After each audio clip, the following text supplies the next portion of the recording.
Welcome to the newest edition of the Huddle House. It's going to be a good week. This is the first week so far on the show where we have a second time appearance from a trusty member of the group who thankfully volunteered to be on the show again this week. So welcome to the show, Chris Traitner, once again. Thanks for having me, guys. I appreciate it, and you know, hate that some other people couldn't join, but I'm glad to fill in for you guys. Yeah, for sure. Well, I know Brandon's gonna be disappointed to not see Austin on this week. I know he was the one that made the nomination, and I was like, hey, well, I'll reach out, and if he wants to be on, he can. Fortunately, he couldn't do it tonight, so we'll see if he can get on in the future. But as of right now, we're rocking with what we're rocking with, so we'll make it work. All right. So Ty, What's up? let's talk about you getting back in the winning column this week. General thoughts about what you saw from the Jimmies. Well, I mean, it was a must win. So I gave him a good pep talk the night before. Made sure they had their Wheaties in the morning. We had to have that one. So I was fortunate that I had some guys come through and that Carter's team underperformed in some places.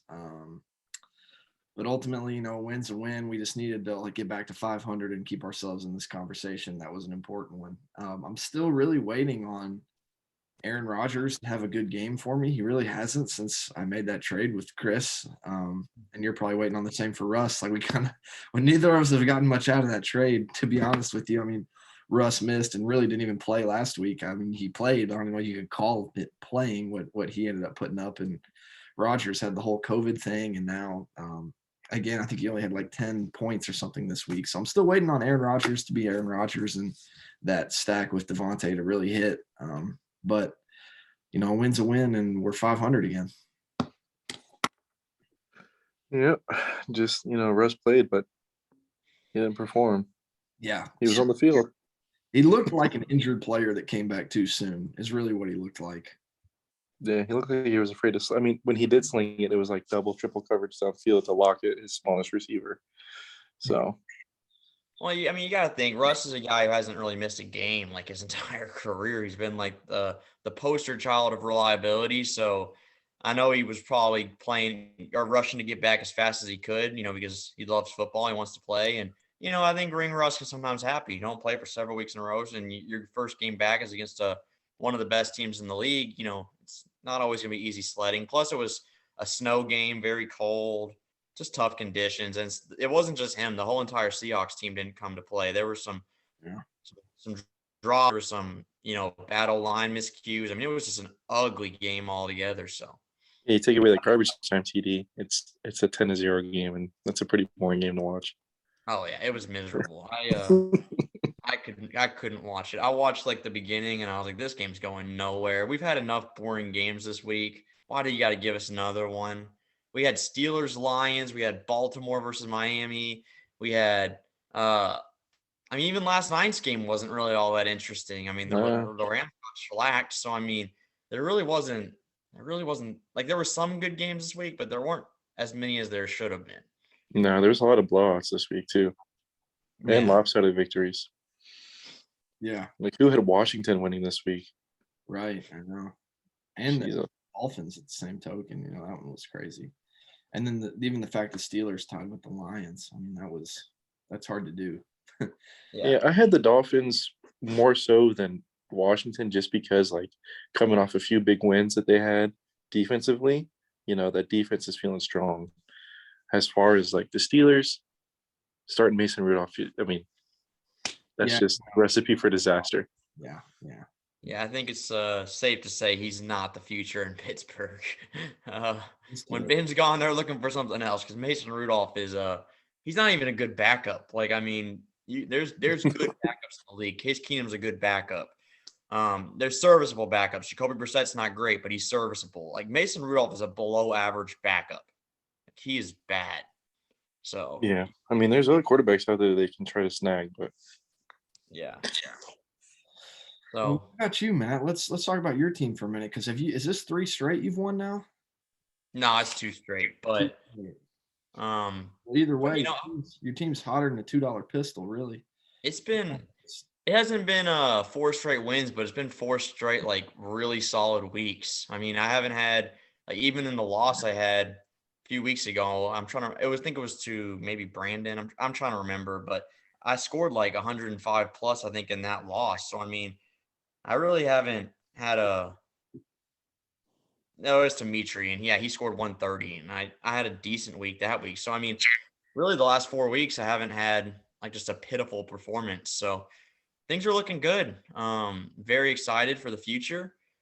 Definitely been active in the trade market this season, and most of those trades are starting to lean pretty solid for me. I don't not really that many I regret all that much. So things are starting to show promise. And Chris, what about you? Let's just get the update on your team. What's your outlook? Week 10 in the books. Where's your head?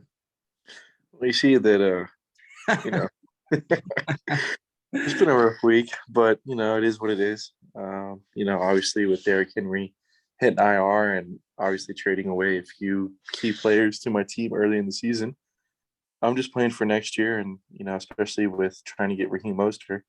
If he doesn't play, I mean, obviously that's a shit the bed moment, but I'm hoping he comes back, and if he is what he is before he got injured twice in a row, pairing him with Derrick Henry next year and Russ should do some collateral, but it is what it is. Yeah, Just I didn't mind that trade for you. I saw what you were thinking with it. I mean, Derek Carr is not going to be your guy. You got no. Russ. I mean, he was expendable. And Blake Bortles, that's my dude, man. Mhm. UCF alumni. Hope he gets his job soon. I reached out to Traitner a little earlier, like, hey man, you need a backup QB now. And then I looked at his roster and I'm like, oh, never mind. He has Bortles. He's good to go. Best Oh yeah. backup in the league. I was like, as long as he has Bortles, then if Russ ever gets hurt, heck, he might be upgrading at the position. He'll be fine. Yeah. So next year is the outlook. What do you think about all of these trade people hitting the trade block with picks and like their whole freaking roster? It's almost like James and Jake just didn't realize that this is a league where a lot of trades happen, and we all are probably going to assume those guys are available. Every team has like maybe one untouchable, like a guy that's like, yeah, I'm not trading them. Like, and some teams don't even have one. So it's like everyone's available for the right price. So it's like Mm-hmm. I understand putting guys on the trade block here and there. Like I'm fine with it if it's like a player like here and there. I look at the trade block not as like a hey, I'm open to trading this guy, but more like a hey, this guy is someone I'm actively looking to trade like pretty soon, like make offers. That's what I view the trade block as. And when they put their entire team on it, it's like, okay, we know like everything is tradable, but like, Mm-hmm. who are you actually pursuing, like trying to trade right now? Like put Right. that. And what is a realistic trade that's gonna, benefit both parties? Yeah. Yeah. I mean, it was like I was playing golf actually when it happened, and I'm like on the 15th hole, I hit an iron shot, and then I look down at my phone and I have like 40 new messages on Sleeper, and I'm like, dude, leave me alone. Like it was just like I so think much. the thing for me is like it kind of along the lines of what you said, Matt. It washes it out so much to the point where I don't even know who's been put on the trade block. Like I think whenever you throw one or two players, it has like an impact, like people see it. But when it's so many, you have to like scroll up through it or whatever. You're not really nobody's catching your eye out of all that. Yeah, if you Yeah. put your whole team on, I'm like, okay, whatever. You put a stud on, like, say like, if Matt put Jonathan Taylor on, people are gonna reach out to him for him. Mhm. He's that You were dude right reaching now. out for him anyway, so I don't I think know that. I mean, the past 7 weeks, first 3 weeks, bomb. Last 7 weeks, that guy. I mean, in my other league, he has won me single-handedly 7 in a row. He is that dude. Hmm. he's so good. Oh my gosh. Like, because the thing is, I actually kind of considered this like I'm not gonna say a down week. Like he was still amazing, but I'm saying like as far as yards per carry, he was getting like 4, maybe 5 this week. He only had 6 catches, but only for 10 yards. Like didn't really break out any receiving like big catches, and he still put up 21. I was like, and it didn't really feel like they even ran him much in the second half. So it was like I felt like that was not like his best, and he still got more than 20. I'm like, if this is this guy's kind of like average week, then like I'm dealing with like the next Adrian Peterson or something like that. Dude's a monster. He's so He's good. an animal. My big thing right now is, So when I saw that Cam Newton was going to go to the Panthers, I was like, I know Jake is going to pick up this guy. So I was going to drop Bortles and pick him up. And I was like, nah, you know what? Like, he's never going to play. First few plays this guy gets in and he gets 2 touchdowns. And now they're talking about making him the starter. I'm like, Granted, they were at the 1. I mean, like, I'm not saying they're yeah, not touchdowns, but it's like they were kind of like confidence booster plays where they're like, hey, we're playing against kind of a banged up Arizona team, and he's at the 1-yard line. Cam's hard to start off, or he's hard to stop when he's running for 1 yard. Like, he's always been great on the goal line. I I mean, don't he's really a think big dude. Yeah, I don't think Cam really showed anything like exceptional. Like, oh my gosh, he's back to prime Cam. Like, Cam's back. It was kind of like they were just trying to get his confidence up and give him a cool moment. And so they gave him moments where like most quarterbacks would probably find a way to score, just to kind of like Yeah. get the highlights. So I mean, not saying Cam won't be decent. I'm just saying like I didn't really see anything crazy from those 2 plays like that impressed me. Kind of just like Cam did what he was supposed to do in those moments. Yeah. I think that it definitely boosted James's stock on Christian McCaffrey, though, because they were the best tandem forever in Carolina. They had some good seasons. It's true. Yeah. But I think I speak for the league when when Jake loses. That's a good feeling. Neither of them deserved that win, but the way I viewed Neither. it is like I kind of felt good for Jordan because I was like, I don't know, like if you look at like the points for and points against that often, but like he's had some really bad weeks where like he's put up a good number and just had some bombshell scores against him. Like his points against was like pretty significantly the highest in the league. So I was like, he kind of deserves like one of those wins where he can have a bad week and just kind of pull it out just to sort of balance the scales a little bit. Mm-hmm. So he deserved it a little bit more than Jake, who's had a few of those weeks and finally had a bad week. And I mean, he beat Marcus last week, scoring like 78. Like, so I mean, I was like, you can't Yeah. have back-to-back wins where you put up less than 80 and win like that. You can't have those back-to-back. You can have one every now and then, but it would have been kind of frustrating if he got both of those. I just don't know how he had the confidence. I mean, I guess with Woods going out, but I don't know how he had the confidence to start OBJ. Like, I don't know if that was just like he had nothing else, but I would definitely not have started him this week or at all for Yeah, the it rest of the year. seemed kind of like a desperation. Didn't have anything else. That is a tough break for a team though to lose Robert Woods. Yeah. So earlier that day, me and him, it would have been very shitty on his end because he wanted me to give him 2 second-round picks for Antonio Brown, to Julio Jones. I was like, dude, I'll give you 1. Like, I'll give you maybe a third. And I was like, you know what? Never mind. Like, I'm not dealing with you. I'm just gonna move on from it. And then like 30 minutes later, I get the notification that Julio is out for the year or on IR, and I'm like, well, Yeah, maybe you should have done that in hindsight. What's your thoughts on yeah. Julio? I mean, Ty struck gold the last episode. He's definitely, without a doubt, my biggest bust of the draft. And you know, he brings so much to the table, just like with his name. Like, he's Julio Jones. Yeah. That should be the dude. I don't care who AJ Brown is. Like, that should be the dude that they're throwing to. He's an animal, or he was, and like, just being banged up and everything else. Like, he has been so not even a flex play. But I don't have any other wide receiver because I traded Hopkins. Yeah. So it's been a rough going for I him. couldn't blame you for drafting Julio, but I think there is something to be said about falling into kind of like that name value. Like I said, I couldn't blame you because I had tons of Julio shares in mock drafts. Like I was pretty high on him, but like that's mostly on like nostalgia and name value. I think it's why the media still spends half their episodes talking about Odell Beckham as acting like he's a Giants Odell Beckham. Like I think there's something about name value and having that nostalgia of once being amazing. And then the media can't really like, or just people in general can't really sometimes accept that they might not be that anymore. I might have made the same mistake with Michael Thomas. I mean, the jury's still out, but like that could end up being a Julio situation. Like, I'm very concerned about it. So sometimes I think it's easy to just kind of be like, that guy was amazing. Like he'll be that again. And, sometimes maybe it's just best to take the guy that's not as popular of a name, like a Michael Pittman or an Elijah Mitchell type that isn't the name value, but they're producing. So, I mean, it's always tough. Yeah.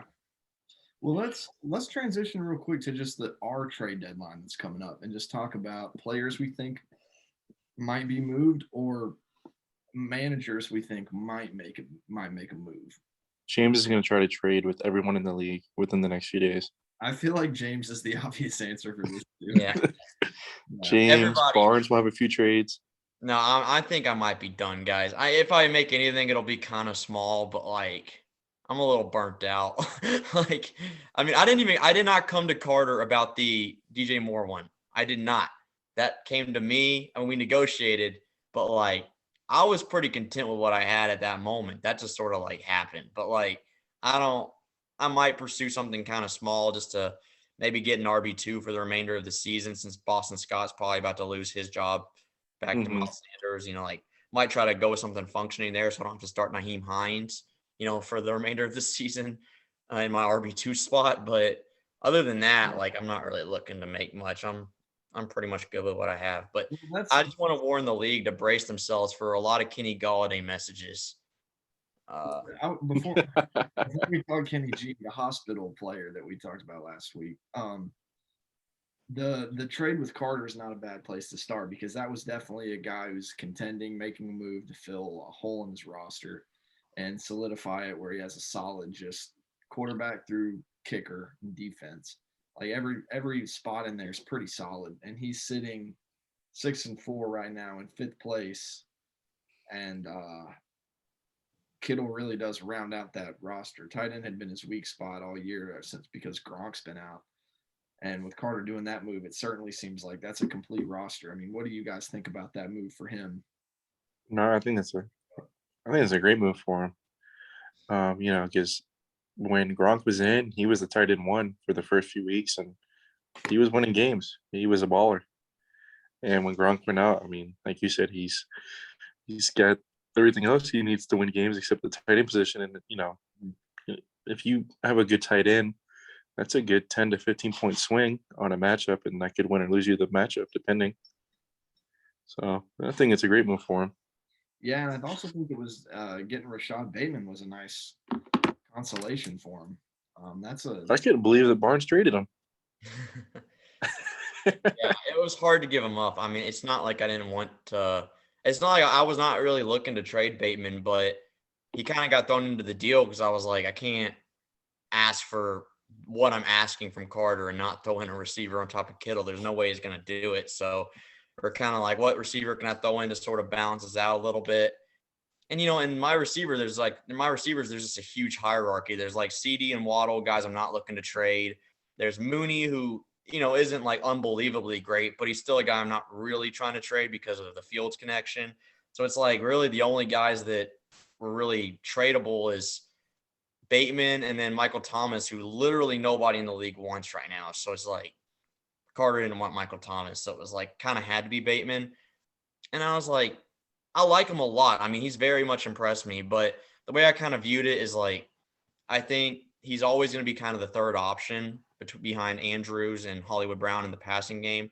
So I think he's going to have a good floor. I think he's a great floor play. He'll always have, 8 to 10 minimum, but I think the ceiling weeks aren't super high because I think Lamar seems to like Andrews and Hollywood more in the red zone. And I think they're going to be more of a running team once the running backs come back and their O-line gets healthy next season. So I still like Bateman a lot as a talent. I just don't know if he's going to be like an amazing fantasy producer other than just being a decent flex, which is what Carter needed. But I just, I don't see like crazy like wide receiver 1 or wide receiver 2 upside most likely, but he's a very solid flex. Yeah.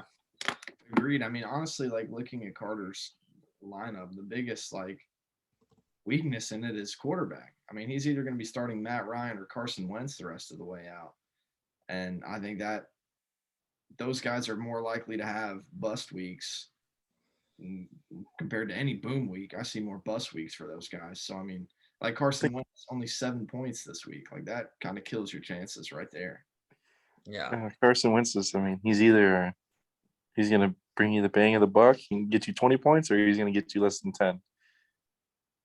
And because of the fact he doesn't really run, like I think, like what Ty said, I don't even think his boom weeks are like crazy high. Like I think his boom weeks are going to be around 20, which is good. But there's quarterbacks in the league where 20 is just kind of like an average week. So I mean, it's Well, like, I think Ty had mentioned it. His best game this year, well, 2 of the best games, is when he played Baltimore. And he was playing great. Yeah. And he only dropped like 22, 23 points. Yeah. And that was his best game of the year. Like he couldn't have played better. That's exactly what I said. I was like, our game, and I was like, Carson Wentz is playing out of his mind. Like, this is as good as he could possibly play. And this is when he was still on my team. And then I looked at his fantasy score, and it was only 22 points. I was like, that is as good a game as I think I've ever seen him play, as good as he could play. And it was 22 points. So I think that just is definitely like a low floor or low ceiling guy. Carson Mm-hmm. and Matt Ryan, honestly, is kind of the same. Like, he may pop off some weeks, but largely, I don't know. I don't know if they're dependable. So I think, like, if you're looking at his roster, that's the biggest hole. And next year, whenever Deshaun Watson lands wherever he does, that's going to be a nice a nice addition to his team. Yeah, I tried to get him, but he didn't want to trade him. Yeah. But I don't really think going back to the deadline. I mean, the deadline could go one of two ways. Like the deadline's Monday, right? After next week, yeah. Well, after the game's in, like on Monday. It's either going to be lights out, like there's going to be like a bunch of trades, but there's already been so many trades this year and roster moves and draft picks. Like I know me, like I'm not getting rid of. Like I don't have draft picks that I'm willing to part ways with at this moment to get other players and things like that. So I don't think the deadline's going to be as crazy as we think. I think it'll be more quiet. You have like one or two, maybe one from James, and then like one that's out of like nowhere that no one expects. But I don't think that you'll have like a big blockbuster trades that we've seen going into the deadline, unless someone's trying to really make a push for the playoffs. But Yeah. I don't see that happening. I think Jake's gonna try to do something.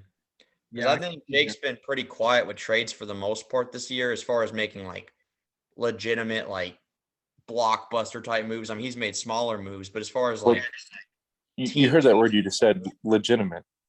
He doesn't give you legitimate offers to accept. That's his problem. Yeah.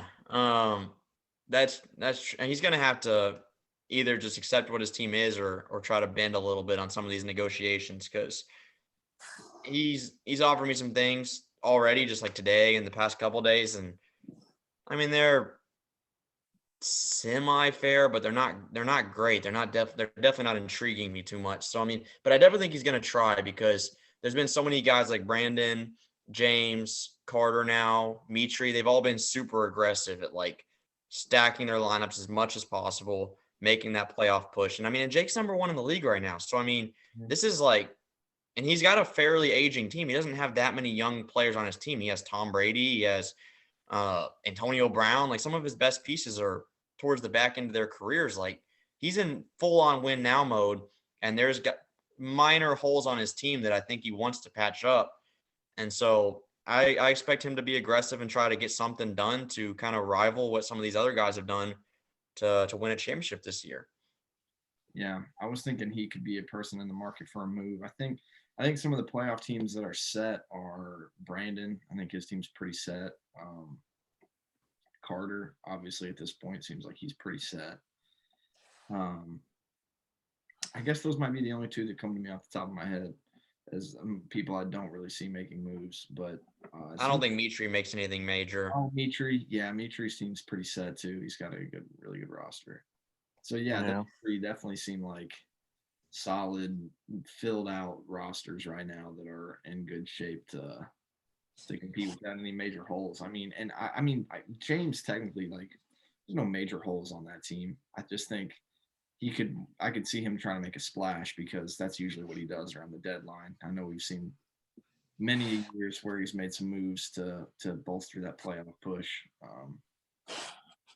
Well, he's going to try to trade his entire bench to just get some superstar. He'll probably try to trade Kenny Galladay, Kenyon Drake, maybe Alex Collins, and a first-round pick, and try to get like DK Metcalf or something like that. Like that's gonna be his strategy. And he offered me Alex Collins today. Did he? Yeah, I didn't want him. I can read the man's mind. I know what he's going to try to do. We'll see if he executes it. Lucas might try to make a push for something, whether it's a pick in next year's draft or he's the Oklahoma City Thunder. That's what he is. Yeah, that's all Lucas wants is draft capital. So he's trying to get everything he can. He's like the Sam Presti of the league. He's big on that 2023 draft. Lucas is.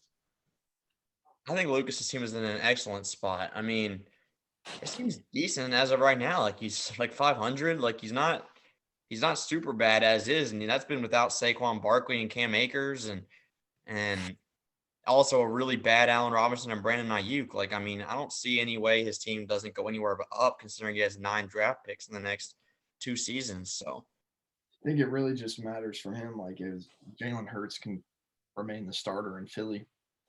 That's really what yeah. because he's been amazing this year in fantasy, I but don't think it's Jalen Hurts' fault. I think it's the coach and play calling. certainly feels like it. Yeah, I think Is like he's had weeks where he looks elite and great, and he's moving the ball. Like I would say against the Broncos, like yeah, he made a few mistakes because he's young, but he looked really good. Then you have games like he just looks like he doesn't even belong on the field. Well, I think it's helped him the past ever since Miles Sanders got hurt, and they've just been running the ball like crazy. I think it's helped him a lot. I think he's been a better quarterback because of it, and that's so interesting. And it makes you wonder, like, why didn't you do that when you had the elite talent at running back? Yeah, it makes me wonder if they're going to continue it when he comes back. You would think, right? I mean, because he's the team's won games and stuff doing it.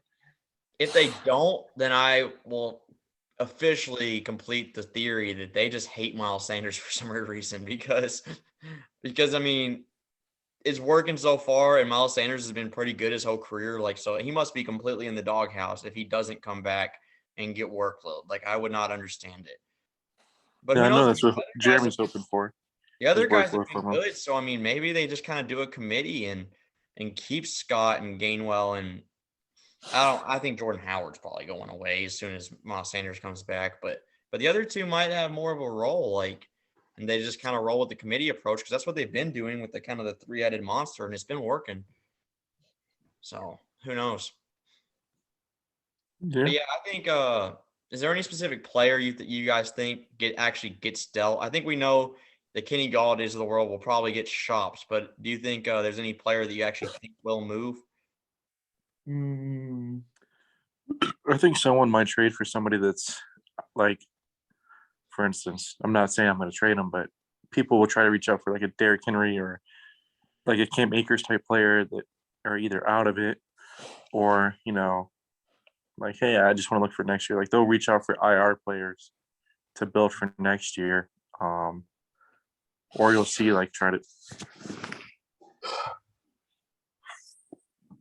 or like big blockbuster ones for like a playoff push for like Jake or someone that's right on the edge, like maybe Carter pushes for another person. I don't know, Yeah, but I don't see anybody just doing like an Agnew for a Boswell type trade again hmm. before it ends. I could see potentially Javonte Williams getting moved. Really? I think that might be. I don't know if that'd be the worst idea for Jake to move him because he is the top team in the league right now, and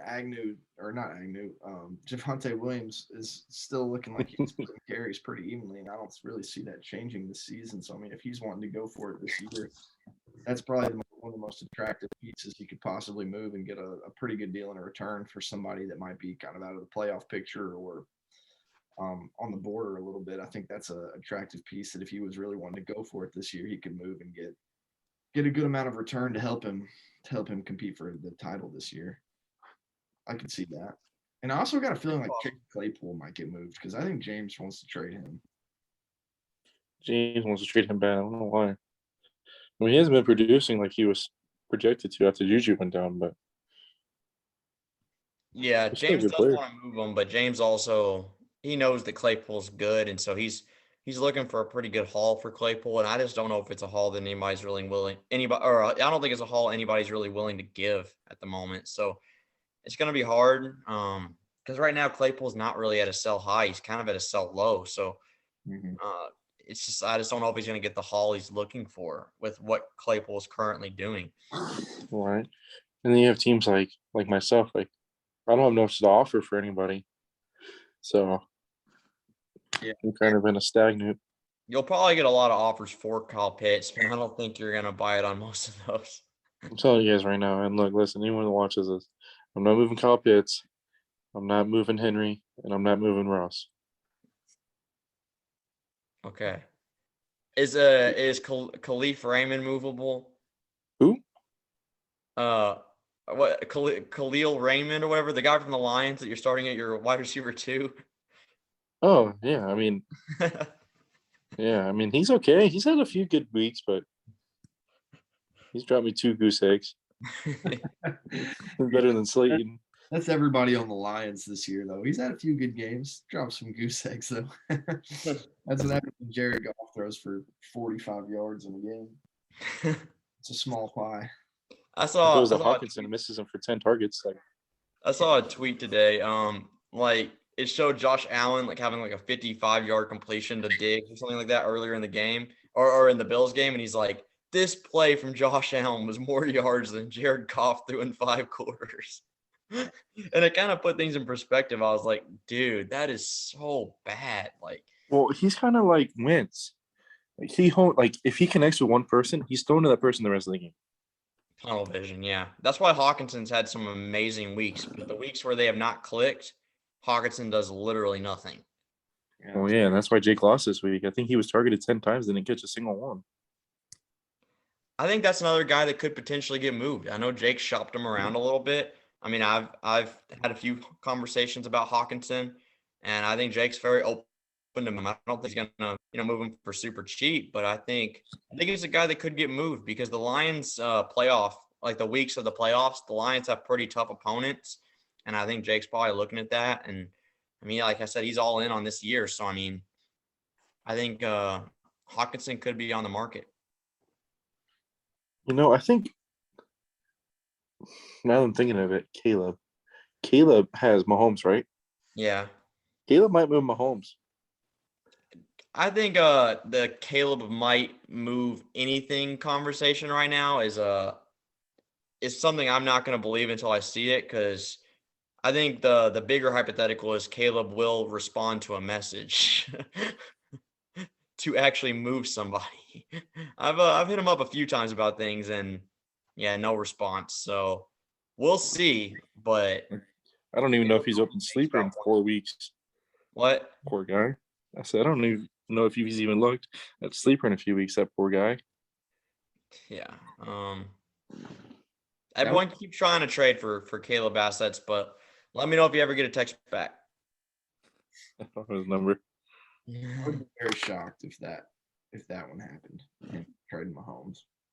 Last season, he didn't make any trades, and that was redrafted. He made one, and it was at the very end of the season when Caleb was like in one of the last places in the league, and that was when he traded Chubb away for like a bunch of things to Lucas, and like he was already out of it. Definitely gave Lucas a good playoff push, or he was already in the playoffs, but it gave him like a championship push. So it wouldn't surprise me, since I mean it is the deadline. Maybe Caleb decides to kind of throw something out there, but I don't see it.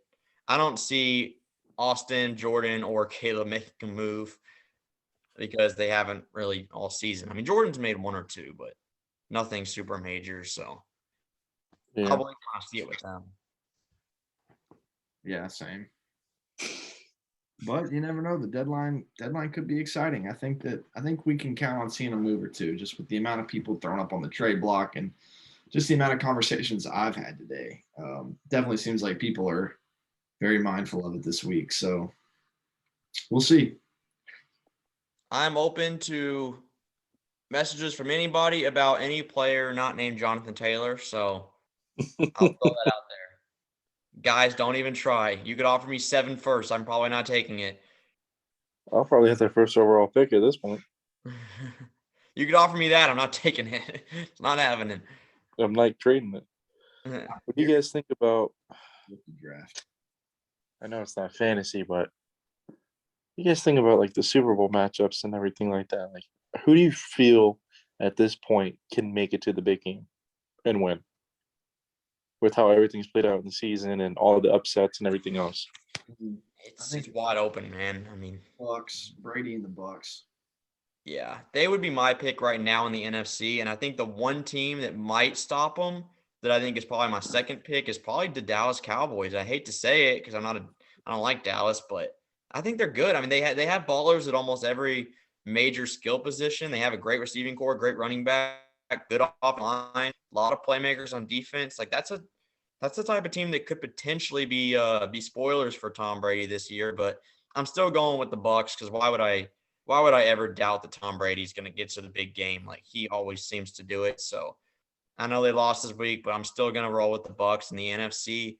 AFC, I mean, it's a complete coin flip, but I think in the playoffs when things really clamp down and it gets a lot harder, it normally is the best quarterbacks that normally make it. And so even though I like the Tennessee's roster a lot, I just don't think Tannehill's really going to be the guy in the playoffs. I'm going to still bank on either the Chiefs with Mahomes or the Bills with Josh Allen because at the end of the day, the defense is toughen up. It's going to get really hard to score, and I'm going to take the best quarterbacks to get there. So I'll probably pick the Chiefs Bucks again, but I think if it's not the Chiefs, I think it'll be the Bills.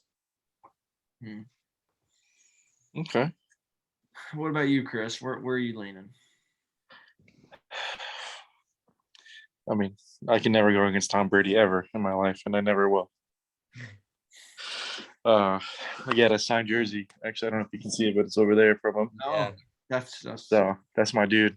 Can never go against him. I definitely think they'll go. I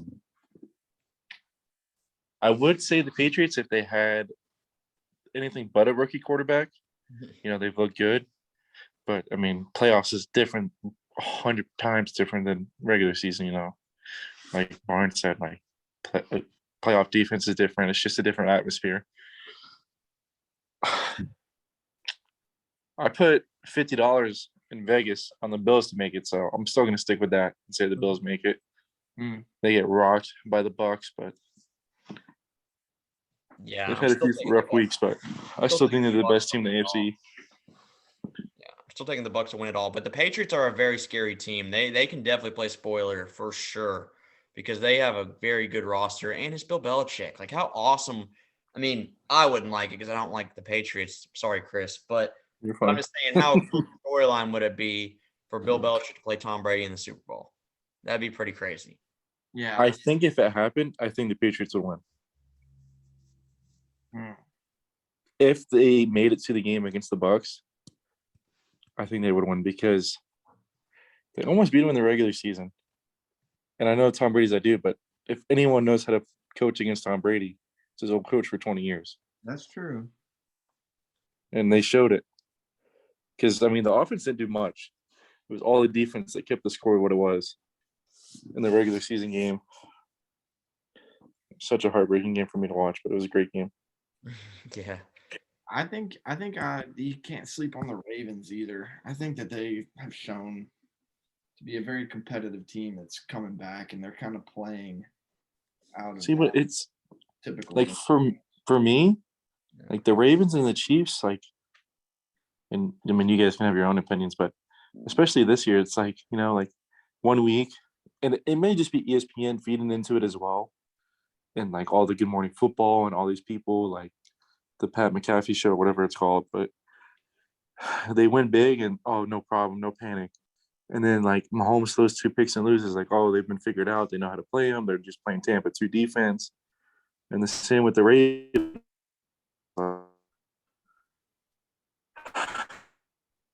So I don't know how I feel about either of those teams moving forward. For a second. I bugged out there for a second. I think so.